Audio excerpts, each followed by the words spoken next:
Olá, sejam todos bem-vindos ao canal de estudos Vida em Oração. Para quem não me conhece, eu sou Adriano, junto com minha esposa Caroline, fazemos estudos voltados à doutrina espírita neste canal. Nossos estudos acontecem corriqueiramente às terças e quintas, onde às terças estudamos uma obra voltada à doutrina espírita. Atualmente estamos estudando Os Missionários da Luz, uma obra de André Luiz através do Chico Xavier. E às quintas-feiras, um livro da base da doutrina espírita. Atualmente estamos estudando o Evangelho segundo o Espiritismo por Allan Kardec. Se você for novo por aqui, pedimos que se inscreva, passe a seguir nosso canal, curta os vídeos, compartilhe, nos ajude a chegar a um número mínimo de 50 inscritos neste canal, para que possamos voltar a fazer lives. Sim, nós temos ainda uma página no Facebook, onde abrimos lives. Contudo, o Facebook exclui os vídeos dos estudos após 30 dias de que eles são colocados no ar, coisa que não acontece no YouTube. Por isso decidimos, desde o finalzinho do ano passado, migrar os vídeos aqui para o YouTube. Contudo, não conseguimos ainda transferir boa parte da nossa base lá do Facebook para o YouTube. Então ainda não chegamos aos 50 inscritos. Se você ainda não se inscreveu, por favor, se inscreva, nos auxilie. Será muito legal, porque aí eu consigo fazer alguns estudos um pouco mais longos. Uma vez que eu estou em live, eu acabo às vezes excedendo, me empolgando. E como o vídeo vai ficar gravado diretamente, não tenho que subir ele depois, como eu faço agora com o estudo via áudios, eu não me seguro muito. E a gente acaba tendo estudos mais completos ou mais longos um pouco, tá bom? Então o recado inicial é esse. Lembrando que nossos estudos iniciam sempre por uma prece. Depois temos o estudo, as vibrações e a prece final. Então vamos assim, acalmando nossas mentes, nossos corações e focando nossos pensamentos em Deus, nosso Pai. Iniciamos mais um estudo esta noite, agradecendo por aqui estarmos reunidos, cercados e acompanhados por Jesus, nosso Mestre, por nossos mentores e benfeitores, bem como todos os nossos irmãos, que aqui vêm nos acompanhar, encarnados e desencarnados, a fim de que possamos juntos aprender, estudar, nos melhorar, pouco a pouco, no passinho de formiga, mas sempre avançando. Te agradecemos, Pai amado, por tudo, por tanto e por cada um de nós. Que assim seja, graças a Deus. Bom, estamos aqui então no capítulo 28, o último capítulo do livro do Evangelho segundo o Espiritismo. Ele é um capítulo de coletânea de preces espíritas. Como eu estou fazendo todas as semanas, a gente estuda um tema por semana deste capítulo. E este capítulo Kardec montou, junto com os espíritos que o aconselhavam à época, como uma forma de inspirar as pessoas nos momentos em que elas se propõem a orar. Porque muitos, naquela época e ainda hoje, argumentam que muitas vezes não oram, não fazem preces, porque não sabem o que falar, não têm ideia do que pedir, ou enfim, de como se dirigir a Deus. E ele fala que as pessoas esquecem que o principal de qualquer prece é a sua fé. É a forma como você faz a sua prece de coração aberto, né? Pedindo a Deus com sinceridade, agradecendo com sinceridade, né? Não é preciso palavras bonitas, textos decorados, ou a repetição interminável de uma determinada oração. Mas ainda assim, ele se propôs a fazer e organizar por temas, de forma com que pudéssemos nos inspirar, né? Em alguns momentos de preocupação, de aflição, que essas preces possam ser, pelo menos ter trechos dela lembrados, para que assim a gente possa se basear, né? Então eu acho muito útil, eu vejo como algo muito útil. Para quem tiver interesse, o começo desse capítulo, ele faz uma análise muito detalhada da oração do Pai Nosso. E é muito legal. É muito bonito. Bom, então vamos lá. O tema dessa noite é uma oração, uma prece, na verdade, para pedir um conselho. Desculpa, isso foi a semana passada. Hoje é uma prece para as aflições da vida. Podemos solicitar a Deus benefícios terrenos e Ele pode nos atender quando tenham uma finalidade útil e séria.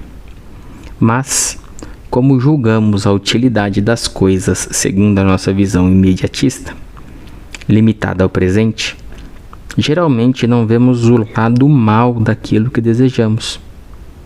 Deus, que vê melhor que nós e só deseja o nosso bem, pode então nos recusar o que pedimos, como um pai recusa ao filho aquilo que pode prejudicá-lo. Se aquilo que pedimos não nos é concedido, não devemos nos abater por isso. É necessário pensar, pelo contrário, que a privação nesse caso nos é imposta como prova ou expiação, que a privação e que a nossa recompensa será proporcional à resignação com que a suportarmos. Ele cita capítulo 27, número 6 e capítulo 2, números 4, 6 e 7. É muito importante, a gente tem muito esse costume, né? De pedir a Deus, a gente pede muito e agradece pouco. É uma coisa que é muito falada. É uma verdade. Segundo, que a gente pede, e Jesus até tem um trecho do Evangelho que eu acho que ele fala, né? Pedis e não obteis porque pedis mal. Então é assim, a gente não pode simplesmente chegar e falar: Deus, eu quero ser milionário, e esperar que vá aparecer, sei lá, cara, um prêmio da Mega Sena. A gente vai ganhar achar uma maleta de dinheiro que ninguém vai estar procurando. Sabe assim? Eu vou cavar um buraco no meu quintal e vou achar ouro, sei lá. A gente tem que pedir a Deus formas com que possamos ganhar honestamente o pão nosso de cada dia. Não é isso que a gente pede na oração do Pai Nosso? O pão nosso de cada dia nos dai hoje. Nesse momento a gente está pedindo a Deus, de forma muito simples e direta, que tenhamos a oportunidade de ganhar o pão desse dia, a forma de nos alimentarmos, de mantermos o corpo físico. Então, se formos pedir algo terreno a Deus, não devemos nos revoltar caso isso não chegue, porque muitas vezes é como os espíritos explicam aqui através do Kardec. A gente não vê o lado ruim daquilo que a gente está pedindo. Às vezes a pessoa fala: poxa, mas eu vivo numa situação precária, e se eu ganhasse na Mega Sena, ou qualquer coisa desse sentido, eu ia ajudar muita gente, eu ia melhorar de vida. E aí a pessoa não está vendo o lado ruim, por exemplo, que talvez esse excesso de dinheiro trouxesse uma situação de ganância para aquela pessoa, ou então colocasse a vida dela em perigo porque ia despertar inveja de outras pessoas, ou então colocaria ela numa situação em que ela, mesmo sabendo de onde veio, ia começar a ter uma soberba, se achar melhor que os outros. Agora eu sou rico, não me misturo com esse pessoal. E aí Deus está vendo a gente fora do plano material. Ele vê que esse tipo de coisa no plano material não vai nos agregar nada. Pelo contrário, vai fazer com que aquela pessoa adquira mais débitos do que ela veio conseguir quitar. Mesma coisa serve para: ai, Senhor, gostaria tanto de um carro novo, queria tanto um carro zero, estou cansado de andar de ônibus, por que meu vizinho anda de carro importado e eu não? Pelos mesmos motivos de ficar milionário. Será que aquilo vai te fazer bem? Será que aquilo não vai te colocar em situações de perigo? Será que andar num carro importado não vai fazer com que você só tenha mais dívidas, mais gastos, mais preocupações? De repente você está bem com o que você tem. Você só precisa se resignar, se conformar com a situação. Muitas vezes o que você tem hoje em mãos é exatamente aquilo que você sonhou lá atrás. E hoje você tem. E o que você tem em mãos e muitas vezes não valoriza é o sonho de muita gente ainda ter. Por isso que temos sempre que agradecer. Sempre respeitando aquela máxima: em tudo dai graças. Porque tudo que a gente passa, ou a gente aprende, ou a gente acaba ensinando, ou a gente simplesmente aproveita daquela situação para melhorar. Nos coloca em uma situação que a gente consegue dar saltos de melhoria moralmente, não só materialmente. Tudo que a gente conquista materialmente é só para manter uma base que nos auxilie a ter ganhos morais. Bom, então vamos aqui a prece que ele nos passa para as aflições da vida. Deus Todo-Poderoso, que vedes as nossas misérias, dignai-vos ouvir favoravelmente o pedido que vos faço neste momento. Se for inconveniente o meu pedido, perdoai-me. E se for justo e útil aos vossos olhos, que os bons espíritos executores de vossos desígnios venham ajudar-me na realização. Como quer que seja, meu Deus, seja feita a vossa vontade. E se os meus desejos não forem atendidos, é que desejais experimentar-me e devo me submeter sem murmurar. Fazei com que eu não me desanime de maneira alguma e que nem a minha fé nem a minha resignação sejam abaladas. E aí ele sugere que você formule o seu pedido, né? Então, de novo, é um pouco disso. A gente tem que se colocar numa situação, não é uma falsa humildade, é se reconhecer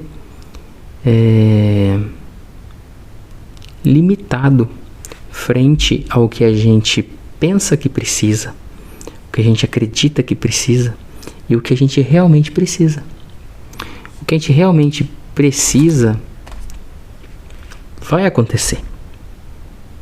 Aquela situação ruim, ela vai passar. Aquela situação boa ou uma situação melhor do que a atual pode acontecer como consequência das nossas ações, dos nossos atos, dos nossos pensamentos. Mas tudo vem para a nossa melhoria. Isso tem me ajudado bastante a entender. Eu até converso com alguns amigos, né? Com alguns irmãos de coração a respeito, que eu falei assim, eu demorei um pouco para aprender. Mas quando uma coisa não é para ser, para acontecer, não é para ser, não deve acontecer, pode reparar, ela começa a dar errado. Ah, como assim? Sei lá, eu quero trocar de casa. E aí eu vou e vejo uma casa X num lugar bacana, com um preço ali que tá condizente com o que eu posso pagar. Aí você fala, pô, eu quero essa aqui. Essa casa, nossa, vai ser top, vai ser legal, mais confortável, papapi, papapá. Aí você vai começar a negociar. Aí começa a aparecer um problema aqui. É a imobiliária que dá chabu ali. É o dono que quer mudar o preço lá. É o seu financiamento que não é aprovado porque tem um X qualquer. Sabe assim, as coisas começam a não encaixar. É porque aquilo aí não é para ser. A gente tem que se resignar, tem que se conformar. Porque o que a gente quer não é o que a gente precisa naquele momento. E isso nada mais é do que Deus nos auxiliando através dos bons espíritos, para que aquele negócio não se concretize. E não se concretizando, a gente está se livrando de possíveis problemas futuros, ou está livrando o caminho para uma coisa mais acertada para a gente. Do outro lado, opostamente a essa situação, oposta a essa situação, na verdade, quando a coisa é para ser, eu brinco que parece que o negócio vai azeitado. Entra numa sequência tão boa, numa crescente tão boa, que você resolve coisas que muitas vezes as pessoas demoram semanas para resolver. Você resolve em dias, né? Por quê? Porque tudo está em conformidade com o que você precisa, né? Vou dar um exemplo meu, como diz um palestrante do centro que a gente frequenta, das casas do nosso lar, Casas André Luiz. Eu vou falar de mim porque eu só posso falar de mim, não posso falar dos outros. Eu tenho um táxi que era do meu pai, e quando ele faleceu eu transferi a licença para mim. E aí recentemente, agora 2 meses atrás mais ou menos, eu tô fazendo a troca do carro, né? Aqui em São Paulo a gente tem uma regra de uso de carro como táxi, período máximo de 10 anos. E esse carro já estava completando 8. Então, para não desvalorizar mais ainda frente ao valor de mercado, eu troquei o carro. E aí é um processo burocrático, é bem chato, porque tem algumas regrinhas internas de prefeitura, com o governo do estado, com o governo federal, que são três esferas que quase não se conversam, né? E normalmente você vai fazer esse trâmite de pegar um carro zero, emplacar, pegar a licença dele, pôr no táxi, caracterizar o táxi e ter as autorizações para o táxi ficar oficialmente pronto. Tem vezes que demora 15 dias, 20 dias, um mês. Mas graças a Deus, as coisas foram tão ajeitadas que, sem brincadeira, eu consegui terminar tudo em 3 dias. Eu peguei o carro na quinta-feira antes da sexta-feira santa, então não consegui mexer na sexta, sábado, domingo. Segunda-feira, na quinta-feira, o que eu consegui fazer na quinta-feira foi remeter a documentação pro Detran. Na segunda-feira o documento saiu. Na terça-feira eu já consegui pôr as placas. Na própria terça tarde eu coloquei o taxímetro. Na quarta eu fiz a documentação oficial na prefeitura, que é o tal do DTP.